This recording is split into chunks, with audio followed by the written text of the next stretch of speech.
The rising sun painted the Kentucky hills golden when the Turner family's truck crossed the gates of the county livestock fair.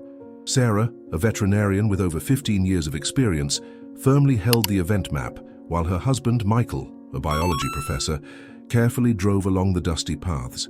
In the back seat, little Juniper, with her 8-year-old golden braids swinging in the breeze, could barely contain her excitement.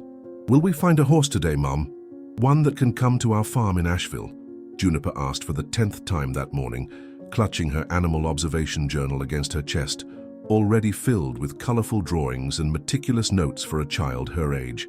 Sarah smiled, looking at her daughter in the rearview mirror. "Maybe, sweetheart. But remember, choosing an animal for our family is a big responsibility. It's not like picking out a toy." The fair buzzed with the typical energy of these rural events. Farmers chatted animatedly about harvest forecasts, children ran between colorful stalls, and the aroma of roasted corn and caramel apples filled the air. For Juniper, however, none of this mattered. Her blue eyes carefully scanned each stable, each enclosure, searching for the one she insisted she already knew she would find. "The horse of my dreams," as she told her parents. It was late afternoon, when the sky began to turn orange and many visitors were already leaving, that they saw him. In a secluded stable, almost forgotten in the quietest corner of the fair, stood a majestic caramel-colored stallion. Unlike the other animals that neighed and showed off for potential buyers, this one remained silent, almost motionless, like a statue of wounded dignity. "Dad, Mom, look!" Juniper whispered reverently, approaching the fence. "His eyes, they're green." Indeed, the horse had eyes of a deep green, almost hypnotic, that dramatically contrasted with his golden coat. On his forehead, a white star-shaped mark seemed to shine under the evening light. The animal slowly turned his head toward the girl, and something inexplicable happened.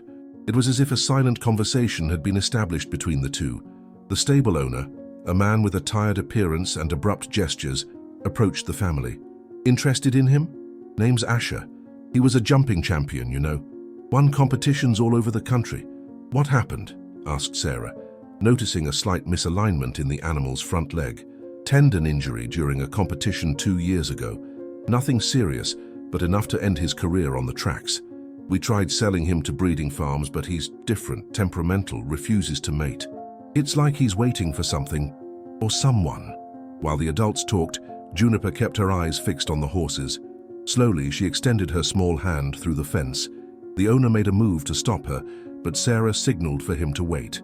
With surprising gentleness for an animal of that size, Asher brought his muzzle close to the girl's hand, deeply inhaling her scent. "He's recognizing me, Mum," Juniper whispered, amazed, "as if we already knew each other from before." The owner laughed, uncomfortable. "Look, I'll be honest with you. This horse goes to slaughter next week if nobody takes him. Too much expense to keep an animal that doesn't compete or reproduce." A heavy silence fell over the group. It was Michael who broke it, looking at his wife and then at his daughter. "How much?" 3 hours later, with the paperwork signed and a rented trailer attached to the truck, the Turner family left the fair. In the back seat, Juniper slept deeply, exhausted from the day's emotion, but with a serene smile on her lips. In the trailer behind them, illuminated only by moonlight, Asher traveled to his new home in the North Carolina mountains. His green eyes, previously opaque and resigned, now shone with something that looked like hope. What none of them could imagine was that this wasn't just the beginning of a new life for the horse. It was the prologue to a story that would shake the entire Asheville community and reveal that sometimes the deepest connection between species can the Turners' property in Asheville wasn't a farm in the traditional sense. With its 5 acres of rolling land, a crystal-clear stream cutting through the property, and a privileged view of the Blue Ridge Mountains, it was more of a bucolic refuge where the family sought balance between modern life and connection with nature. The main house, a 2-story wooden and stone construction, shared the grounds with a renovated barn, a small stable, and a young orchard, planted by Michael as a family project. In the first weeks after his arrival, Asher remained reserved. He accepted the family's care with silent dignity, but maintained an emotional distance that worried Sarah. It was Juniper who first noticed the small changes. How the horse raised his head when he heard her voice approaching along the path. How his green eyes followed every movement of the girl as she did her homework sitting on the grass near the stable. How he seemed to visibly relax when she read her favorite stories aloud. On a particularly hot July afternoon, a month after Asher's arrival, the first of many incidents occurred that would reveal the extraordinary nature of the animal. Juniper was playing in the yard when a baby sparrow fell from a high nest in an oak tree. The fall was silent in a distant corner of the property where no one was paying attention. No one except Asher. The horse, which until then had been grazing peacefully, suddenly raised his head. His ears moved toward the sound, imperceptible to human ears. With a low neigh, he trotted to the edge of his enclosure, unusually agitated. Juniper noticed the change in behavior and approached. "What is it, Asher? What are you seeing?" The horse shook his head vigorously, as if wanting to indicate something beyond the fence. When Juniper didn't understand, he gently nibbled the sleeve of her blouse and pulled in the right direction. Intrigued, the girl followed the indication and discovered the baby bird, trembling and vulnerable in the tall grass. "Mom! Dad, come quick!" shouted Juniper, carefully kneeling near the bird but without touching it, while Sarah prepared a small box with a soft cloth to accommodate the chick, and Michael researched the best procedure in such cases. Juniper turned her attention back to Asher, who watched the entire scene with an almost human intensity. "How did you know, Asher? You couldn't even see from here." The sparrow incident was just the beginning. In the following weeks, the family witnessed countless demonstrations of what could only be described as extraordinary sensitivity. Asher could detect storms hours before any visible sign in the sky. He became restless when a family member wasn't feeling well, even before they showed any symptoms. And most impressively, he seemed to understand exactly what Juniper said, responding to complex commands that had never been taught to him. Sarah, with her veterinary knowledge, was fascinated. "There are documented cases of animals with exceptional sensory abilities," she explained during a family dinner. "But what Asher demonstrates goes beyond. It's almost as if he had empathy," Michael completed, observing through the kitchen window the horse resting under the moonlight. "He doesn't just perceive, he understands. And he cares." Juniper, absorbing every word with the seriousness of a junior scientist, added her own theory. "I think Asher has a superpower, not like in comics, but real, a superpower of feeling." The adults smiled at the profound simplicity of the childish observation. But as days turned into weeks and weeks into months, even the most skeptical visitors to the property, like Agnes Peterson, the bitter elderly neighbor who lived on the adjacent property, couldn't deny that there was something special about that green-eyed horse. It was Agnes, ironically, who provided the next significant chapter in Asher's saga. One autumn morning, she appeared at the entrance to the Turners' property, holding in her arms an elderly speckled mare, so thin that her ribs protruded under her dull coat. "Found this poor thing wandering on the road," Agnes announced unceremoniously. "I was going to take her to the shelter, but I thought you, with all this affinity for equines, might do something for her." The mare, who would later be named Willow because of the delicacy of her movements that resembled branches in the wind, was clearly malnourished and exhausted. Sarah immediately initiated a care protocol, and Michael prepared a separate space in the stable. The plan was to keep her isolated from Asher for at least 2 weeks to ensure she didn't have contagious diseases. But Asher had other plans. On Willow's first night on the property, he managed to open the door of his stall, an ability that the family would discover was just one of many in his repertoire, and made his way to the newcomer. When Michael went to check on the animals before going to bed, he found Asher lying next to Willow, his large body positioned to provide warmth to the trembling mare, his muzzle gently pressed against hers in an unmistakable gesture of comfort. "Come see this," Michael called Sarah in an amazed whisper. From the stable door, the couple observed the extraordinary scene. Under the dim lantern light, they saw not just two animals sharing a space, but a deliberate and conscious act of care that defied simplistic explanations. "I think we just gained another member for our family," commented Sarah, resting her head on her husband's shoulder. What they couldn't foresee was that this new addition would be just the beginning of a much more surprising and controversial family expansion that was to come. Spring arrived in Asheville with an explosion of colors and renewed life. The fields of the Turners' property transformed into a mosaic of wildflowers.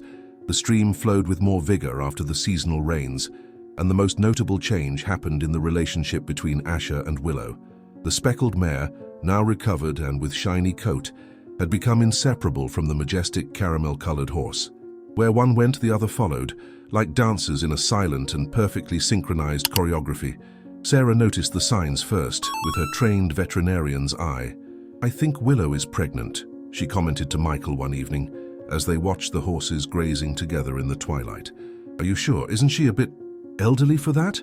Sarah nodded, concern evident on her face. "Yes, it's a risk, but it happens, and look at them. I've never seen two animals so connected." The news of Willow's pregnancy filled the house with expectation. Juniper immediately began preparing a baby room in the stable, decorating a corner with colorful drawings of foals and arrangements of dried flowers. Michael expanded the enclosure, creating a more protected space where the foal could take its first steps safely. Sarah monitored Willow's health daily, adjusting her diet and ensuring she received all necessary supplements. And Asher? Asher seemed to perfectly understand what was happening. He became even more protective, never straying far from Willow. On cold nights, he positioned himself to block air drafts that might bother her. During the day, he patiently guided her to the best grazing spots, as if wanting to ensure that she and the unborn foal received the best nutrition.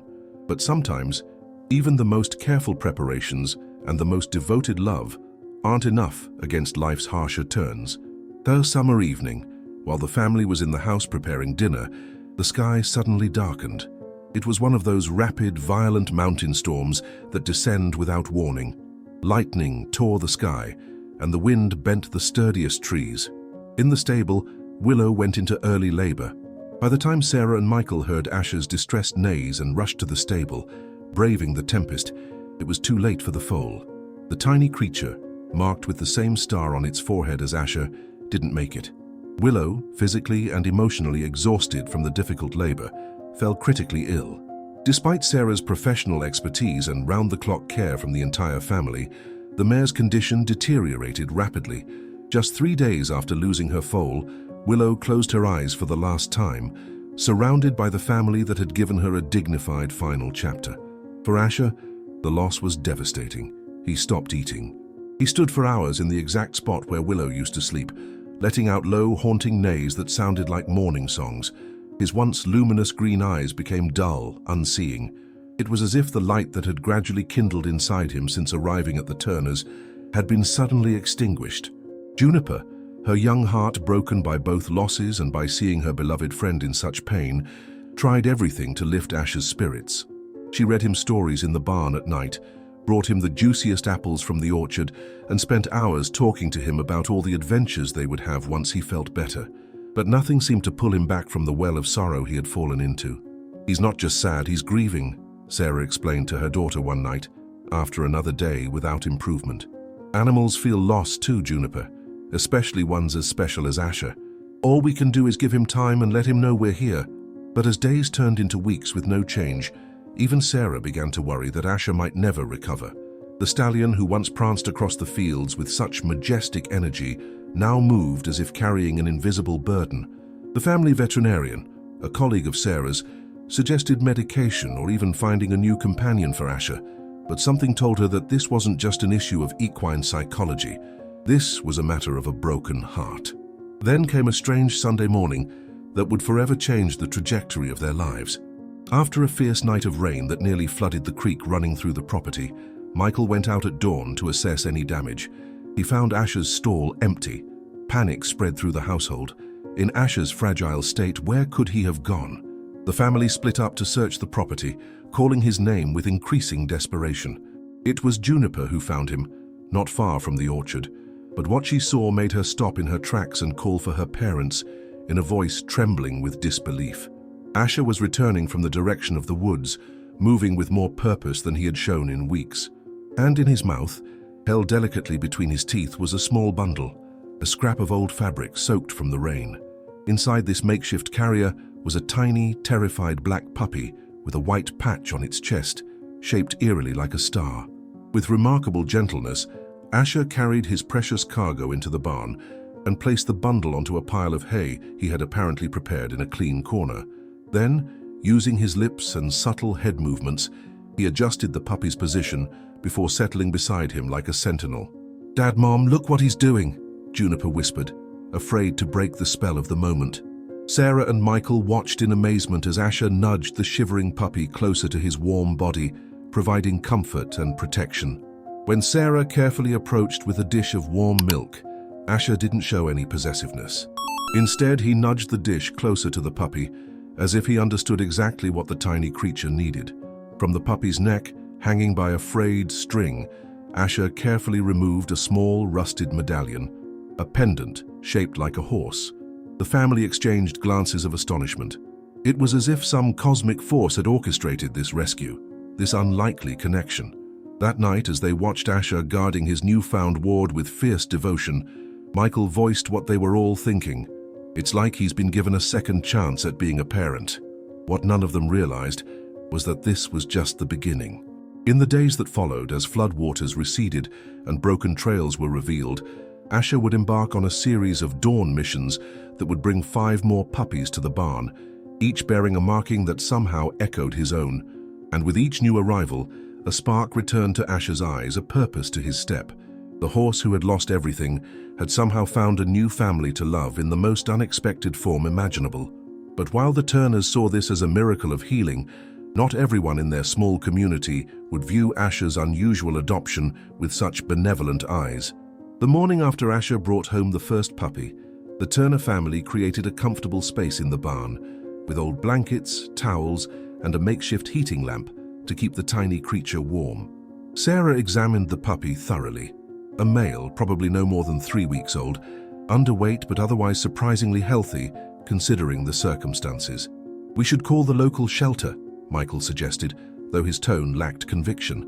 "There might be someone looking for him." Juniper, already smitten with the black puppy, looked up with pleading eyes. "But Dad, Asher found him. It's like he was meant to bring him here." Sarah, who had been studying the rusted medallion they had removed from the puppy's neck, interrupted. "Don, this is unusual," she said, turning the small metal disc in her fingers. "It's old, really old, and look at the design. On one side of the medallion was the silhouette of a rearing horse. On the reverse, barely legible through years of tarnish, were the words Seraphine's Guardians." "What does that mean?" Juniper asked, leaning closer. "I'm not sure," Sarah admitted, "but I think we should wait before calling the shelter. Something tells me there's more to this story." Her instinct proved correct. The next morning, before the family had even awakened, Asher was gone again. When he returned just after sunrise, he carried another puppy, this one light brown with a white swirl pattern on its back that remarkably resembled Asher's star marking. By the 3rd day, when Asher brought a 3rd puppy, a female with speckled fur reminiscent of Willow's coat, the family knew they were witnessing something extraordinary. "He's rescuing them," Michael said in amazement as they watched Asher gently clean the newest arrival with his tongue, a behavior more typical of a mother dog than a horse. But from where? And why? Over the next 4 days, the pattern continued. Each morning, Asher would slip away before dawn and return with another puppy. By the end of the week, 5 puppies of varying colors and markings were nestled in the hay nest in the barn, all bearing some physical trait that eerily echoed either Asher or the late Willow. And most remarkably, each puppy wore a similar medallion around its neck, though some were so corroded that the inscription was no longer readable. The transformation in Asher was nothing short of miraculous. The listless, grieving horse had been replaced by a vigilant, purposeful guardian. He developed unique ways of communicating the puppy's needs, different pitched neighs for hunger, cold, or when one wandered too far from the nest. He used his nose to gently guide them back together when they strayed. On chilly nights, he lay beside them, his large body providing warmth and security. Word began to spread through the small community. At first, it was just curious neighbors stopping by to see if the rumors were true. Did the Turners really have a horse raising puppies? Soon, local schoolchildren were begging their parents to drive by the Turner place after school. A local reporter from the Asheville Gazette came to take photos, and within days, the story appeared on the newspaper's front page. "Miracle Horse Adopts Orphaned Puppies." The publicity brought a stream of visitors. Most were touched by the unusual bond between Asher and his adopted family. Children pressed their faces against the fence, watching in wonder as the majestic horse tenderly nuzzled each puppy in turn.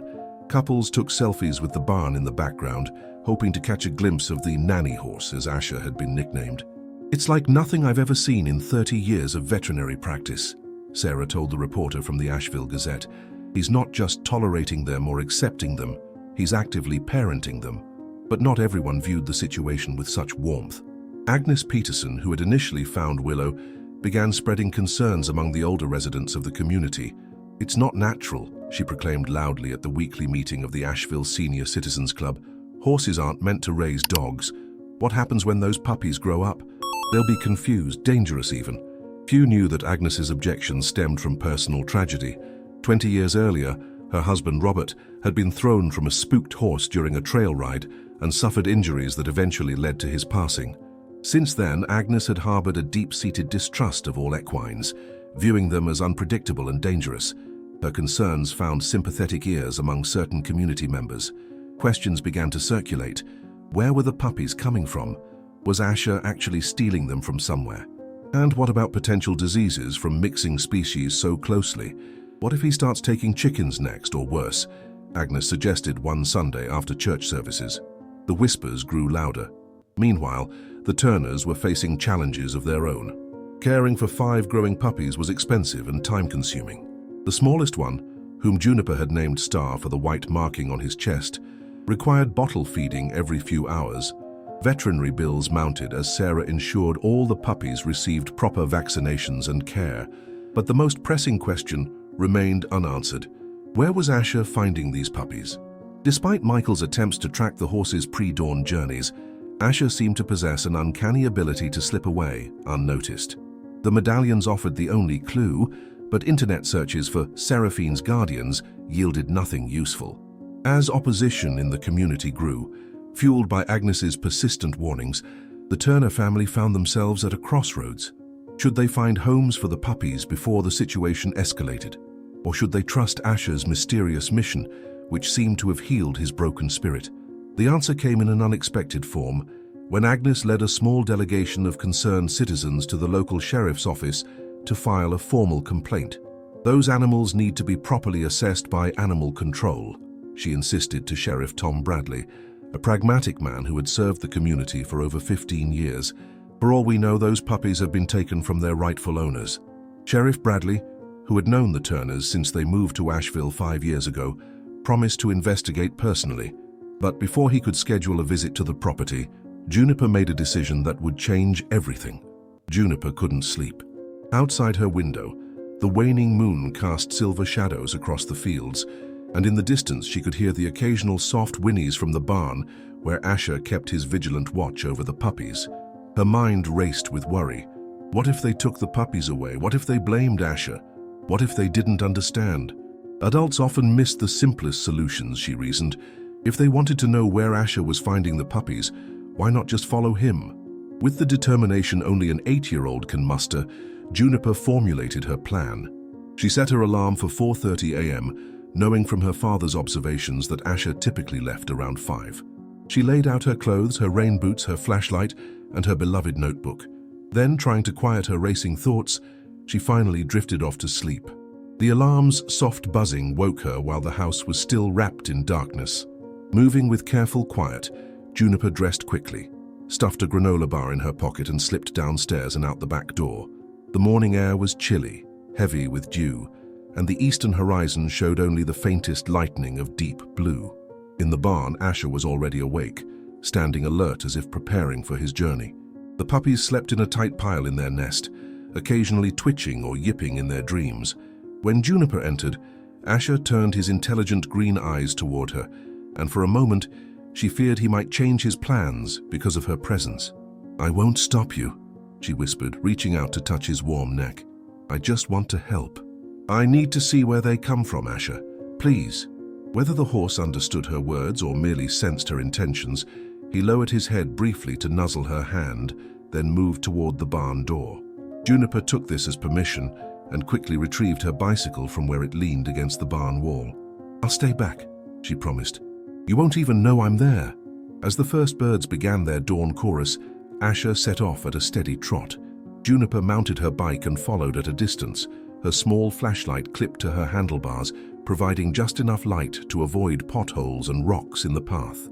They took the back trail that led away from the main road, across the Turners' property, and into the undeveloped woodland beyond.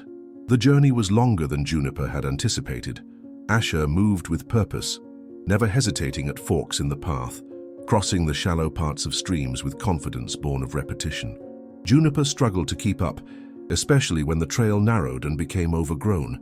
Twice she had to dismount and push her bike through particularly dense underbrush, her heart racing with fear that she might lose sight of her guide.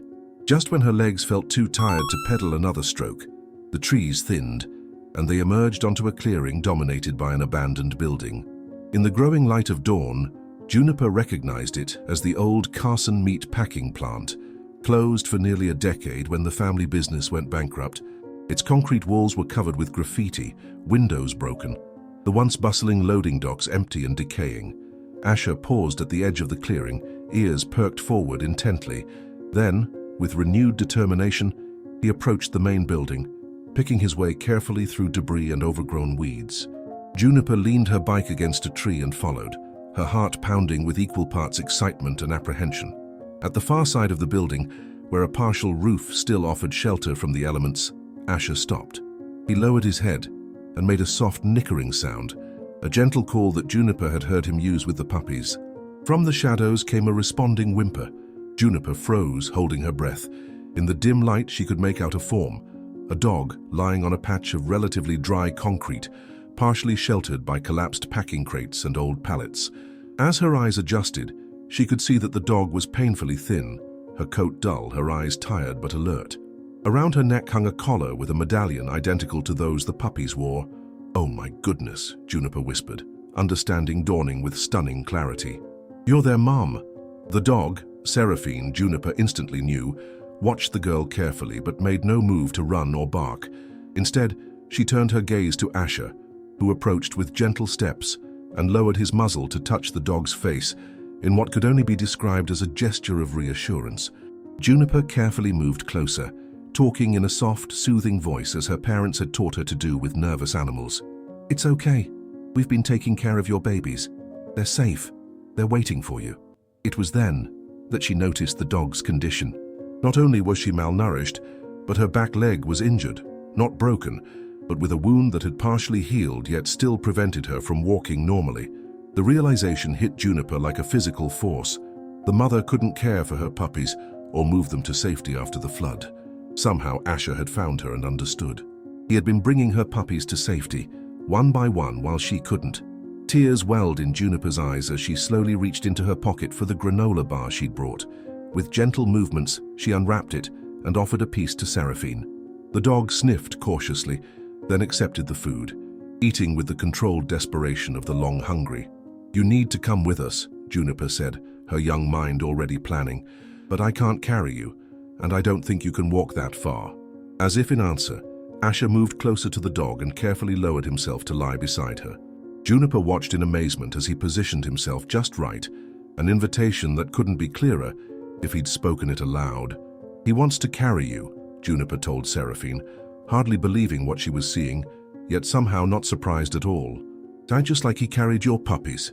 With gentle encouragement from Juniper, and seemingly guided by some unspoken understanding with Asher, Seraphine slowly, painfully pulled herself onto the horse's back.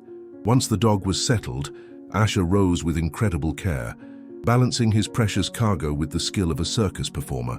Juniper checked the time on her little watch, 6:45 a.m. Her parents would be waking up soon, discovering her missing. "We need to hurry," she told her unusual companions. The return journey seemed both eternal and dreamlike to Juniper as she pedaled alongside Asher, who moved with deliberate slowness to avoid jostling his passenger. The morning had fully broken by the time they emerged from the woods onto the Turners' property, where the scene that greeted them was hardly what she had expected. In the driveway were two vehicles, her parents' car, positioned haphazardly as if parked in haste, and the distinctive white SUV belonging to the county sheriff. Standing in the barnyard were her parents, their faces etched with worry. Sheriff Bradley with his notepad out, and a small group of neighbors, including Agnes Peterson. "There she is," her mother cried, running toward her with arms outstretched. But it was the vision behind Juniper that stopped everyone in their tracks.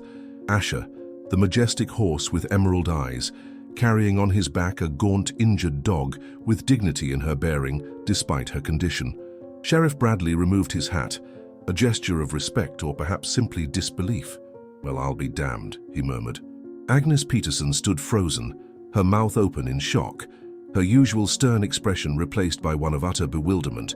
Juniper's father was the first to recover. With the practiced calm of a biology professor accustomed to unexpected classroom developments, he approached the unusual procession. "But Juniper Elizabeth Turner," he said, his voice wavering between relief and admonishment, "you have some explaining to do." The kitchen of the Turner home had never been so crowded. Sarah worked efficiently at the table that had been converted to an examination area. Her veterinary kit opened beside her as she tended to Seraphine's injuries. Michael poured coffee for Sheriff Bradley and Agnes, who sat in uncomfortable silence, their earlier antagonism temporarily suspended in the face of the morning's extraordinary events. Juniper, after being gently but firmly lectured about the dangers of leaving home without permission, sat cross-legged on the floor near Seraphine, occasionally offering the dog reassuring strokes along her bony spine. "The wound isn't infected, thank goodness," Sarah announced as she carefully cleaned and dressed Seraphine's leg. "It's an old injury, maybe 3 weeks old. Looks like she caught it on something sharp, probably during the flood. She's severely malnourished and dehydrated, but with proper care, she should make a full recovery." "And the medallion?" Sheriff Bradley asked, turning the tarnished disc in his fingers. The one from Seraphine's collar was in better condition than those found on the puppies, the inscription clearly visible. Seraphine's guardians, Carson family. Michael, who had been researching on his laptop, looked up. The Carson family owned the meat packing plant before it went bankrupt. According to local history, they were known for keeping a special breed of dog, part herding dog, part guard dog, to help with the livestock and protect the property. They called them guardians. "I remember Robert mentioning those dogs," Agnes said quietly, her usual sharp tone absent. "He said they were almost supernaturally intelligent. The Carsons bred them for generations." Sheriff Bradley nodded slowly. "When the plant closed and the family moved away, some of the dogs must have been left behind or escaped. They've been living wild all these years, probably breeding among themselves. But that still doesn't explain how Asher found them, or why he brought them here," Michael pointed out, glancing out the window to where Asher stood near the barn entrance, occasionally nickering softly as if checking on the progress inside. "I think I know," Juniper said, her young voice cutting through the adult conversation with the clarity of absolute conviction. "Remember the foal? The one with the star marking that looked just like Asher's? All the puppies have marks that match either Asher or Willow. I think Asher believes they're connected somehow, like they're all part of the same family." The adults exchanged glances, skeptical, yet unable to offer a more rational explanation for the horse's behavior. "And the mother dog, Seraphine, couldn't move her puppies after the flood," Juniper continued. "She was hurt and trapped at the old plant, Asher must have found her during one of his walks and understood she needed help." Sheriff Bradley set down his coffee mug with a decisive thunk. "Well, regardless of the how and why, we need to address the legal aspects here. Those puppies and their mother technically qualify as strays, which means they should go to the county shelter for proper processing and potential adoption." Sarah looked up sharply from her work. "Tom, you can't be serious. Look at what's happening here. This isn't a typical stray animal situation." "The law is the law, Sarah," he replied, though his tone lacked conviction. "Agnes and others have filed complaints, and I have to follow protocol." Agnes, who had been unusually quiet, suddenly spoke. "I'm withdrawing my complaint."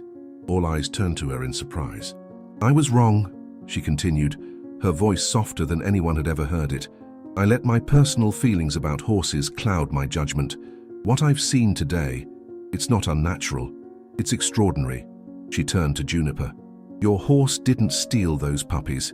He rescued them, just like someone should have rescued Robert when that horse spooked." Her voice caught slightly.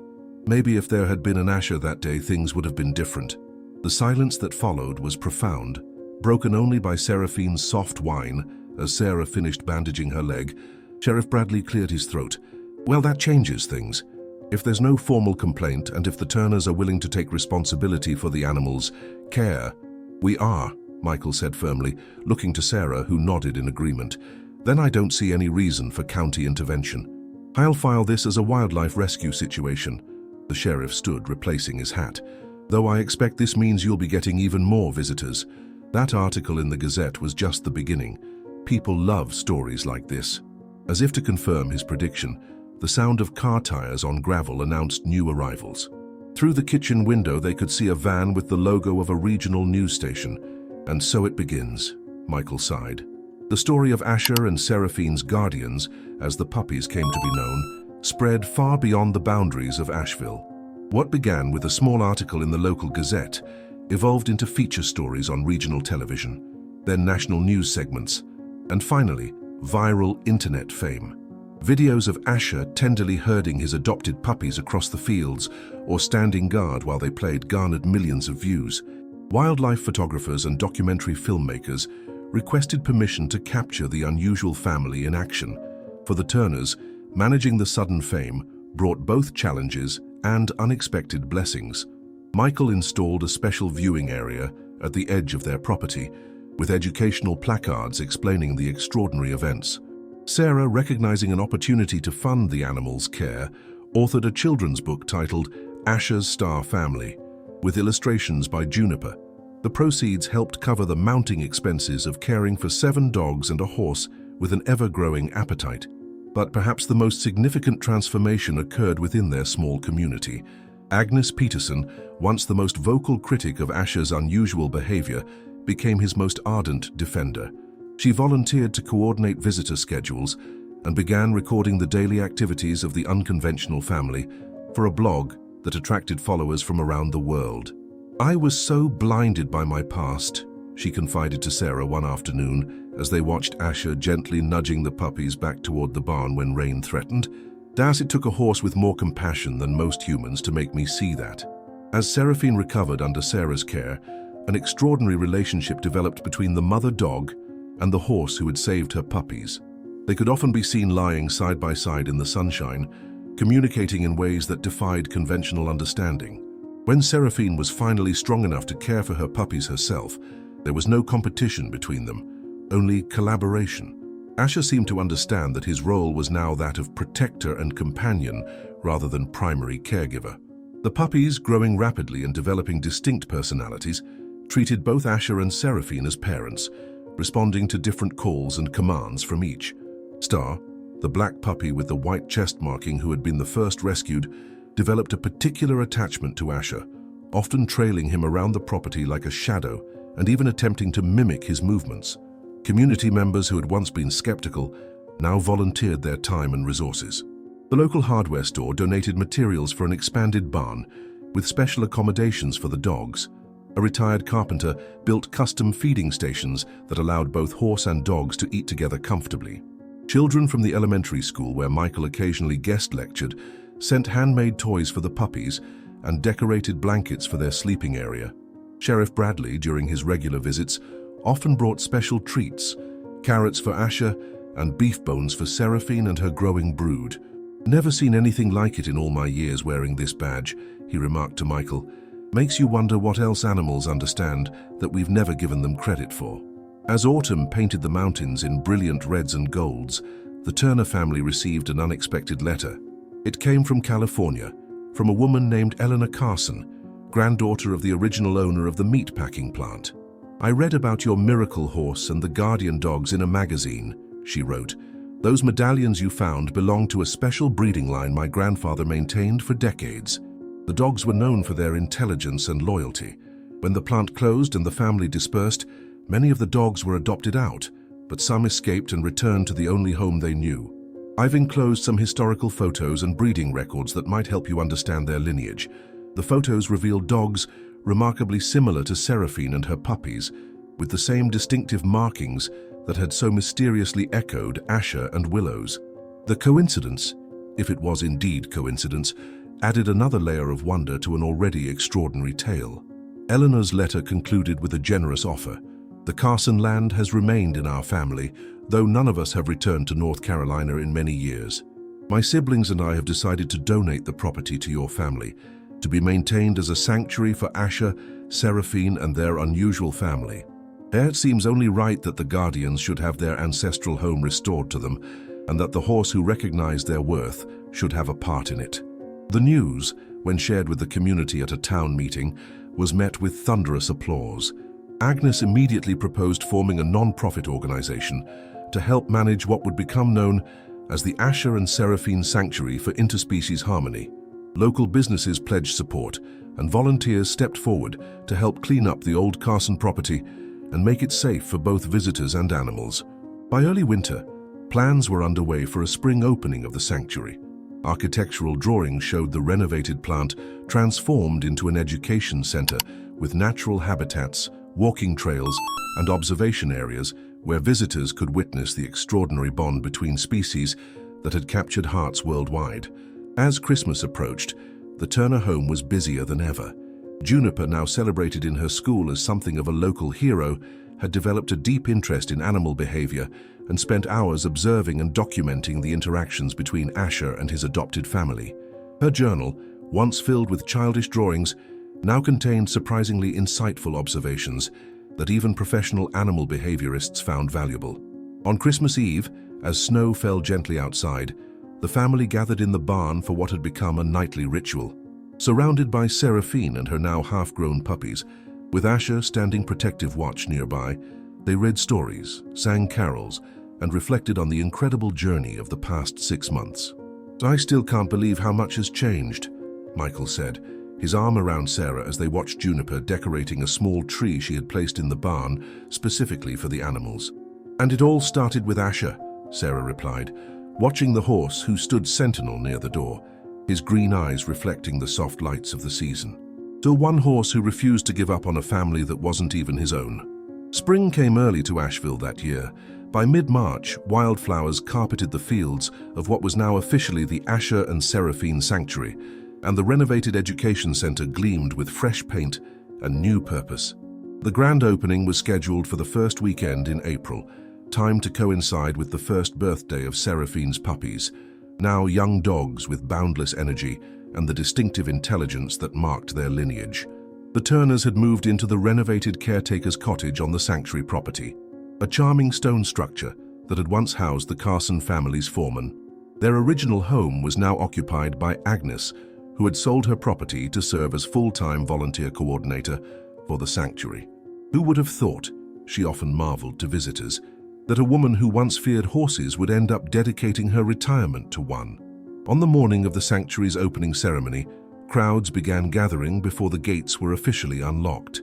Families with excited children, journalists from various media outlets, local dignitaries, and even a few celebrities who had championed the story on social media formed a cheerful, expectant line that stretched down the country road.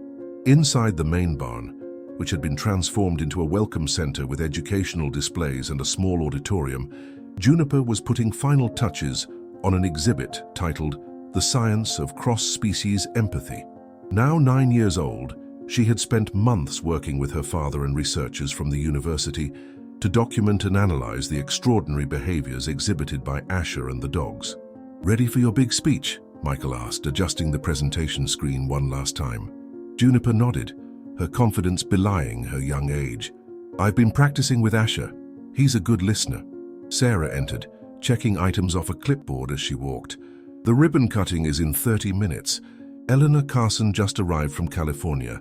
She's so excited to see what we've done with the property, and there's a film crew from National Geographic setting up by the main paddock." The family made their way to the central area of the sanctuary, where a small stage had been erected for the opening ceremony. Behind it, visible to all visitors, was the heart of the sanctuary, a spacious natural enclosure where Asher, Seraphine, and the 6 young dogs lived together in their unusual harmony. As the Turners took their places on the stage, joined by Sheriff Bradley, Eleanor Carson, and various local officials, a hush fell over the crowd. All eyes were drawn not to the speakers preparing their remarks, but to the scene unfolding in the enclosure behind them. Asher, his caramel coat gleaming in the spring sunshine, stood proudly at the center of the field. Around him, in a perfect circle, sat Seraphine and her 6 offspring. Star, the black dog with the white chest marking; Willow, named for Asher's lost companion and bearing the same speckled coat; Ember, with his russet fur; Luna, with her crescent white marking; Forest, the deepest brown of the litter; and Aurora, whose coat seemed to shift colors in different lights.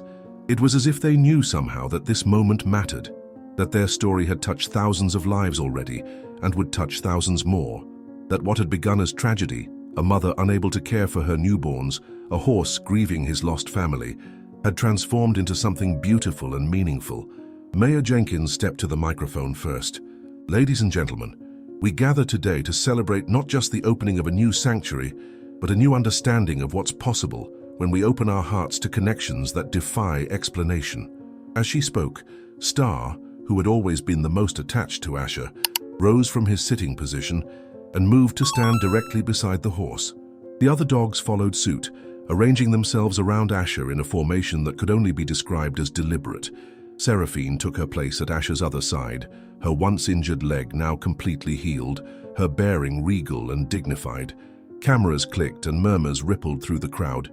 It was a tableau that seemed choreographed, yet was entirely spontaneous, a family portrait unlike any other. When it was Juniper's turn to speak, she stepped to the microphone with the poise of someone far beyond her years. "A year ago, I thought I knew what family meant," she began, her clear voice carrying across the hushed gathering. "I thought it was about looking the same or being the same species or being born together. Asher taught me that family is something much bigger. It's about who you choose to protect, who you choose to love, who you choose to stand by when times get hard." As she spoke, Asher raised his head and let out a soft whinny that seemed to underscore her words. The sound carried across the sanctuary, echoing off the distant mountains. "Scientists who've studied Asher think he might have something called cross-species empathy," Juniper continued. "That's a fancy way of saying he can understand how animals different from him are feeling. But I think what Asher has is something even more special. I think he sees past all the differences that usually separate us, whether we're horses or dogs or humans, and recognizes when someone needs help, needs family, needs love." Sarah wiped a tear from her eye as her daughter spoke, reaching for Michael's hand. Around them, many in the audience were similarly moved. "Our sanctuary isn't just about Asher and Seraphine, though they're the reason we're all here today," Juniper said, her voice growing stronger. "It's about what happens when we look beyond our differences and recognize each other as worthy of care and protection. It's about the family we choose, not just the family we're born into." As the ceremony concluded and the ribbon was cut, signaling the official opening of the sanctuary, visitors streamed forward to witness firsthand the remarkable bond between the horse and his adopted canine family.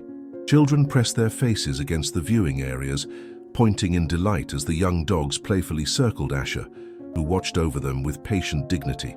Photographers captured images that would appear in magazines and textbooks for years to come.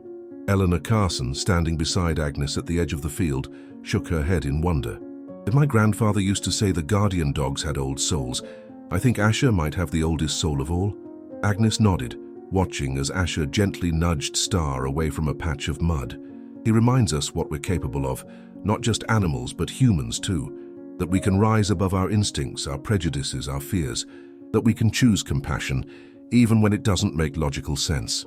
As the day drew to a close and the last visitors reluctantly departed, the Turner family gathered in the quiet of the main barn. Through the large windows, they could see Asher and his family settling down for the evening, the dogs curling up close to the horse, as they had done since they were tiny puppies. "Do you think he knows what he's done?" Michael asked, his arm around Sarah's shoulders. "Show how many lives he's touched." Sarah smiled, watching as Asher gently lowered himself to the ground, allowing the dogs to nestle against his warm body. "I think he knows exactly what matters, that his family is safe, that they're together, that they have a future." Juniper, her journal open in her lap, made one final note for the day. "Asher taught us that heroes don't always look the way we expect. Sometimes they have 4 legs instead of 2, green eyes instead of ordinary ones, and hearts so big they can love across the boundaries that usually divide us. His story reminds us that family isn't about matching, it's about belonging." Outside, as stars began appearing in the darkening sky, a particular bright one seemed to shine directly over the sanctuary. Perhaps it was coincidence, or perhaps it was something more. A celestial echo of the star-shaped mark that had connected a horse, a foal never born, and 6 puppies rescued against all odds. Within the sanctuary, Asher raised his head one last time before settling for the night, his green eyes reflecting starlight.